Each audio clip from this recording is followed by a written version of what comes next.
정말 이분은 진정성이 있어. 어떤 한 아이템을 딱 잡으면 해결할 때까지 집요함으로 승부를 봅니다. 네. 나는 이걸 볼 때마다 뭉클뭉클해요, 진짜. 박선원 의원님. 네.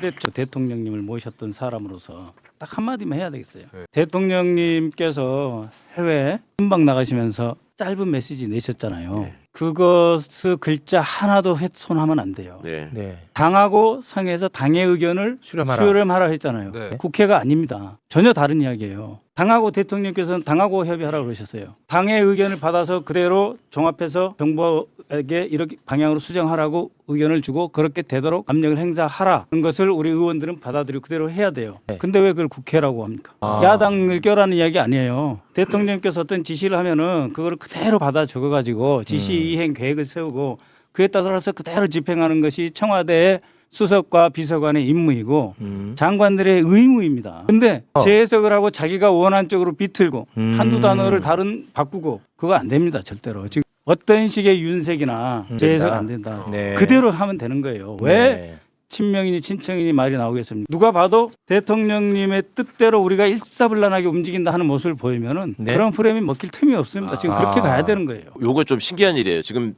대통령 정상회담 일본 가시는데 민정수석이 같이 갔어요? 이거 신기한 일이에요. 청와대에서 끝날 때까지 절대 전용기 못하는 사람이 2명이야. 민정수석과 공직기강 비서관. 순방 때 그 내부를 지켜야 되는 규율부장이기 때문에 아예 갈 생각도 안 하고 당연히 안 가는 걸 못 가는 걸로 알고 있었어요. 그 일본을 갔더라고.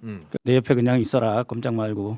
저는 그렇게 해석합니다. 대통령이 계신 공간에 그냥 국으로 있으라고요. 대통령님이 지시를 내렸습니다. 이로 해가지고 뭐 대통령께서 오늘 내려가신 지시는 사실은 그게 아니고 이런 거 하지 말라는 이야기예요. 이중 플레이 하지 마. 내 옆에 있어 그냥.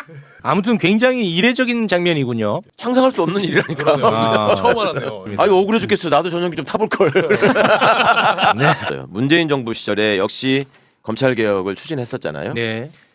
그때 당시에 저도 청와대 나중에 들어가서 들은 얘기인데 당시에 대검 차장 봉욱, 검찰총장은 잘 아시는 문무일이었죠.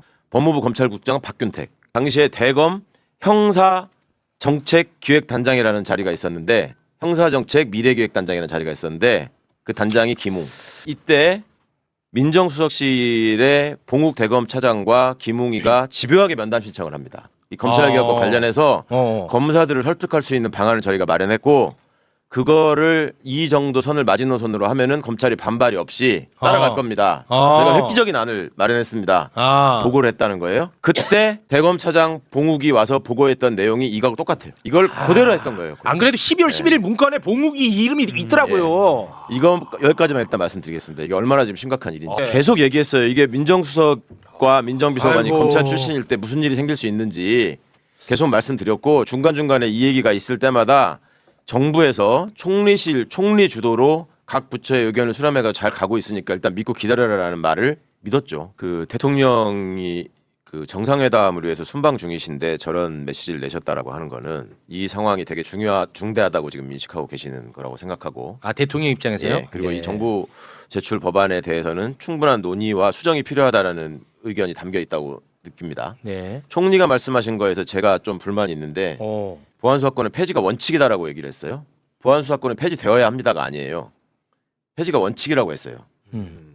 폐지가 원칙이라는 얘기는 아니 당연히 원칙이지 그러면 그동안에 여기에 따라붙을 수 있는 말 모든 원칙에는 예외가 있습니다라는 말이 따라붙지 않기를 바랍니다. 그리고 그동안의 수기를 총리를 중심으로 하라고 했잖아요. 그전에도 말씀했어요 대통령이. 네. 그걸 지금 와가지고 또 수기하겠다. 누구랑 수기할 건데? 수기를 위해서 자문위원회도 만들어 놓고 그 검찰개혁 추진단에 다 있었잖아요. 그분들이 지금 줄줄이 얘기하잖아요. 우리한테 한마디 상의도 없이 우리가 낸 의견도 아닌데 이렇게 발표해버렸더라. 그리고 사퇴하잖아요. 네.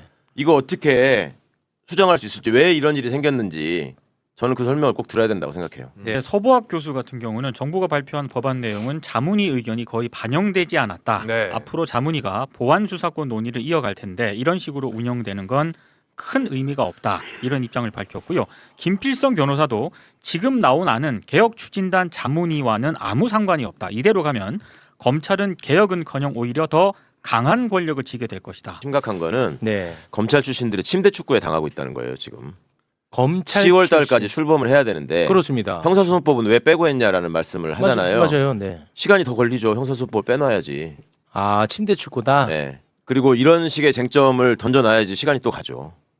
이거를 저는 걱정해야 된다고 봐요. 지방선거 전까지 선거가 가까우면 가까워질수록 당에서는 관심이 떨어지거든요. 선거에 집중해야 돼요. 뭐 그건 맞겠죠. 그러면 국회 논의도 지연된다고요. 네. 그게 1차적인 목표고. 아니 그럼 검찰청 폐지법 네. 이미 그거 다 의결까지 끝난 건데 네. 그 10월에 그 시행해야 됩니다. 그렇죠. 그런데 무조건 이거 시행해야 만약에 돼요. 정리 안 되면은 그 법도 이제 다시 바꿔야 돼요. 그렇죠. 그렇게 해가지고 또 하나는 과거 정치검찰의 수법에 의하면 이런 식으로 이 쟁점을 부각시켜 시끄럽게 해가지고 선거에 영향을 미치려고 할 수도 있어요. 선거 앞에마다 정치검찰이 하던 수법이야 이게. 그러네. 민주당 지지자들 사이에 분열이 생기고 있습니다 지금. 아 맞습니다. 네. 그걸 노리는 거예요. 노무현 대통령의 검사가 제가 말씀하신 모든 국민들이 다 기억하고 있어요. 22년 전이에요. 23년 전이에요. 네. 23년 동안 우리가 지켜봤어요. 이것들이 어떻게 집단적으로 움직이고 어떻게 준동하는지. 네. 근데 지금 와가지고 또 그 수법을 똑같이 쓰고 있고 예전에 했던 방식을 그대로 하고 있는데 이게 또 발표되고 있다는 게 저는 너무 화가 나는 거예요. 그리고 그때 생각했던 이들의 침대 축구 수법이 고스란히 또 먹히고 있고 이게 만약에 이게 통과가 안 되고 그냥 가잖아요. 형사소송법을 개정을 못 한단 말이에요. 그러면 형사소송법에 의해서 우리는 다 수사할 수 있다 하면서 다시 또 할 거예요. 처음에 이걸 구성됐을 때부터 자문위원들도 마찬가지고 바깥에서도 형사소송법 개정을 같이 논의해야 된다라는 얘기를 계속 했었습니다. 안 한 게 아니에요. 지난번에 연판장 돌리고 뭐라고 또 준동할 때 형사 포기했다고 검사들. 네. 그럴 때 과거에 보안 수사권 그래도 좀 남겨주는 게 맞는 거 아니야라고 얘기했던 사람들 있죠. 당내에도 있고 당 바깥에도 있고 많이 있었어요. 네. 민주당 지지자들 중에서 네. 또는 민주당 소속원들 중에서. 근데 그렇게 준동하는 거 보면서 야 이것들은 진짜 안 되겠다. 하나의 여지도 남기면 안 되겠다. 그거를 반드시 파고 들어와서 또 이용할 거다라고 다 얘기했어요. 네. 그래서 보안 수사권 얘기는 소멸된 걸로 믿었거든. 그 뒤로 또 다시 또 얘기하잖아. 아. 이게 얼마나 끈질기고 집요한지를 아셔야 됩니다. 이게 옛날부터 공무원들 사이에 자기들끼리 통용되는 그 은어가 몇 개 있는데 개인과 관련해서는 쪽팔림은 순간이고 자리는 영원하다. 아부가 능사다라는 말을 개인적으로 하고요. 조직적으로 검찰이 했던 얘기는 뭐냐면 정권은 순간이고 검찰은 영원하다라는 말이었어요. 왜 그거를 위해서 이 사람들이 중단하고 포기할 거라고 생각하십니까? 절대 포기 안 합니다.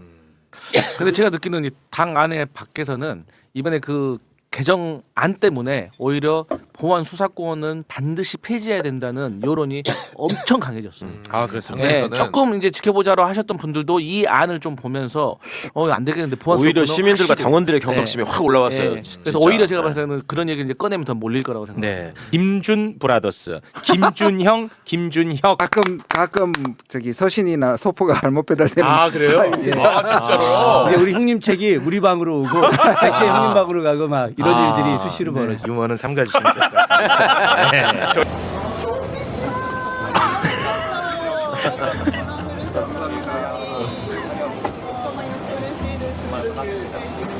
벽을 피해 가지고 환영해 주시면 저희가 원툴 바를 모르겠습니다.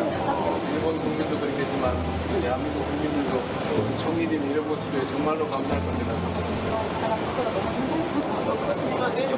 저 호텔 입구인 거. 또 약간 면이 같긴 해요.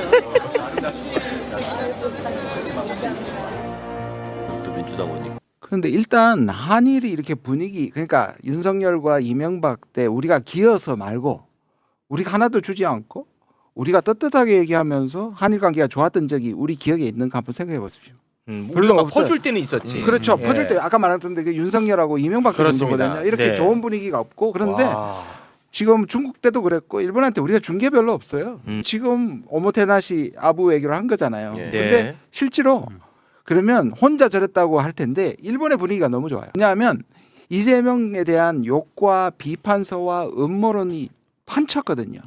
일본의 언론과 책방에 예. 아니 대통령 되기 전부터 반일이라고 해가지고 수많은 계속. 반미, 친북, 친중 뭐 쫙 갈렸는데 그게 싹 다 없어졌고 일본 한 사람들한테 큰 인상을 준 게 저게 또 커요. 왜? 일본 국민들의 마음을 사로잡았거든요. 다카이치는 그냥 진정성은 별로 없어 보여요. 안 와닿아요. 그러나 습관이야. 저렇게 함으로써 전체 분위기를 잡아내고 일본 국민들의 마음을 얻었다는 게 진짜 좋아요. 들어올 평소에 수 있군요. 욕하던 언론들도 대체로 호평입니다. 아 그렇습니까? 네. 예, 그러니까 운도 좋은 거예요. 동북아 상황이 일본이 지금 외교적 몰리니까. 완전 고립이에요. 아, 몰입이니까. 그 다음에 지금 자민당 이겨야 되거든. 곧 있을 중의원 해산하고 다시 선거할 때 분위기 좋은 그림이 정말 필요하니까 애서 아끼고 그런 그다음 거구나. 다카이치를 네. 띄워서 자민당을 회복하려는 네네. 일본의 보수 극우 신문들이 참고 있는 겁니다. 그러니까. 왜냐하면 지금 다카이치는 75%가 나오는데요. 지지율이 75% 75%까지 갔습니다. 뭐가 이렇게 높아? 그런데 자민당 아직 30%예요.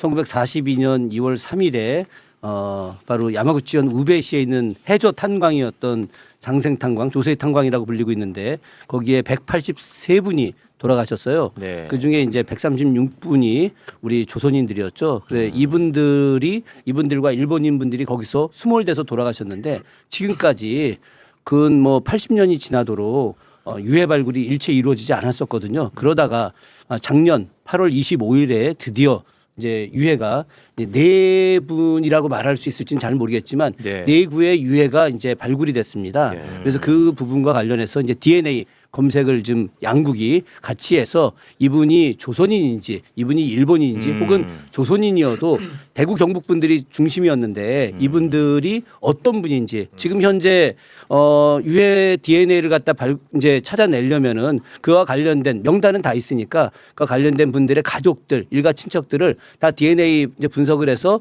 이 유골이 DNA가 어떤 분과 일치하는지 이걸 이제 밝혀내는 일을 해야 되거든요. 이 일을 이제 공동으로 하겠다. 특히나 여기는 해저 터널이에요. 바다 밑 터널입니다. 일본인들이 바다 밑 터널을 들어가려고 하지 않아요. 그러다 보니까 이 위험한 일은 누구에게 시킬 생각을 했느냐?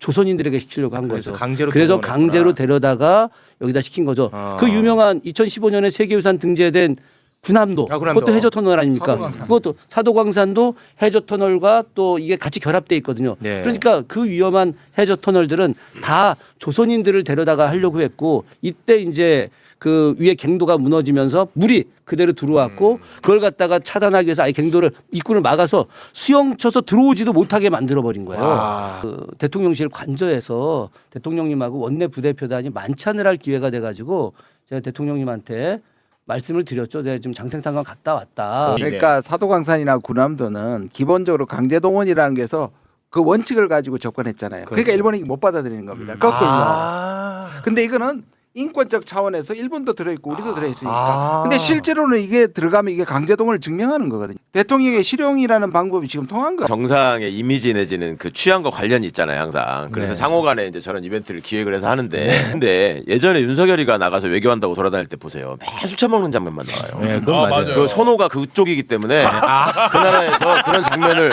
아니 실제로 그래요. 그렇게 만들어진 그렇게 거예요? 만들어서 이제 내보내게 하는 건데 그걸 볼 때 상대 국민들 우리가 지금 닭갈치를 보면서 민망해하듯이 네. 어떻게 생각했을까 한번 생각해 보시라고. 저기 한국의 대통령이라는 게 왔는데 뭘 술만 먹는 거야.